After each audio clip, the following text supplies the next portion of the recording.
PEPFAR, saving lives, investing in people.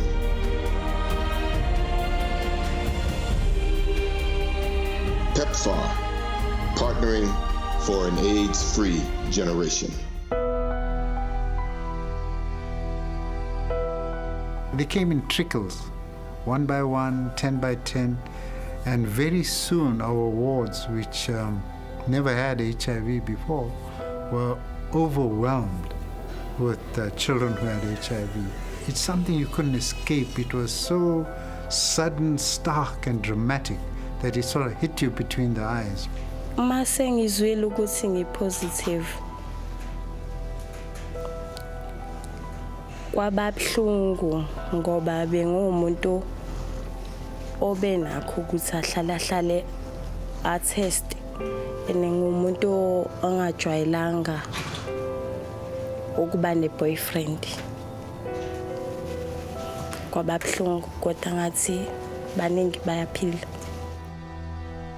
I was diagnosed in 2005 when I was pregnant, my little one, that 9-year-old. So I go to the clinic, they test me, they told me about the results.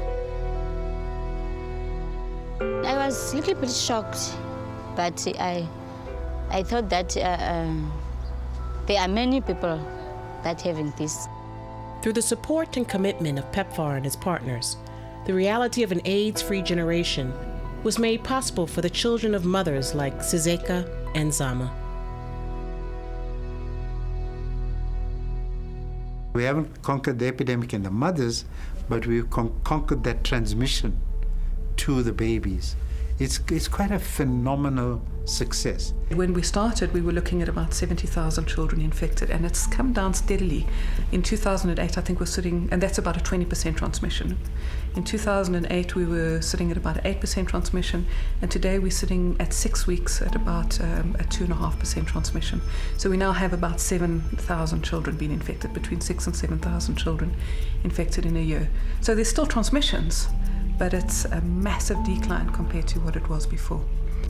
There has never been, either in the history of the world, and certainly not in this country, an epidemic as severe, as devastating, and as persistent as the HIV epidemic.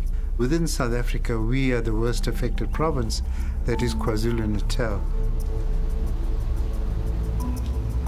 The challenge that you are currently facing is, in terms of HIV, is in the feeding practices, because although by the time they are 6 weeks they are HIV negative, we still have to make sure that the mothers are able to feed their children appropriately. If you stop breastfeeding, you remove that prevention. They get malnourished, they get diarrhea, and they get pneumonia. So we couldn't stop breastfeeding. The PEPFAR program was quite crucial. It really made it very much easier for us to not haggle or hassle about the drugs. We got the drugs, which was the main cost. We were able to set up the clinics. We were able to get the staff and to implement, with those PEPFAR funds, a solid program for treatment of adults first and then children.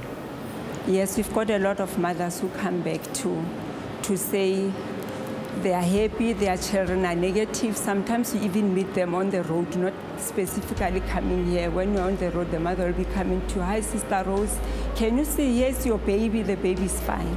It's just so overwhelming. It's very nice to see that we are contributing a lot to our community. It was almost miraculous to be able to take someone who didn't have access to treatment, who was dying, put them on drugs and see them get better and to become a healthy, fully contributing member of society once more. And very miraculous to see children who were mostly dying under 2 years of age to sit up and smile and, as you say, and become naughty. You know, wonderful. Nothing like it. PEPFAR, partnering for an AIDS-free generation.